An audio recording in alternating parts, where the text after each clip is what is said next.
Hi everyone, welcome back to Trading for Beginners.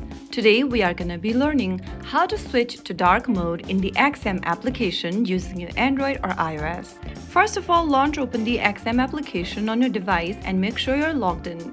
By default, you'll see a white background in the XM application interface. Go to the top right corner from your home page and click on your profile icon. From the My Profile tab, click on Settings at the bottom. Inside Settings, tap on Appearances under Preferences. Now select Dark from the menu. Soon after you tap on Dark, the appearance will turn into the dark theme. You can also go ahead and select System option and it will follow your system's default settings and switch between light or dark mode.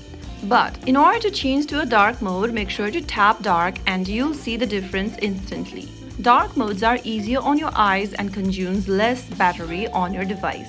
If you found the video helpful, don't forget to like, share and subscribe to our channel. I will be back again in the next video. Thank you for watching.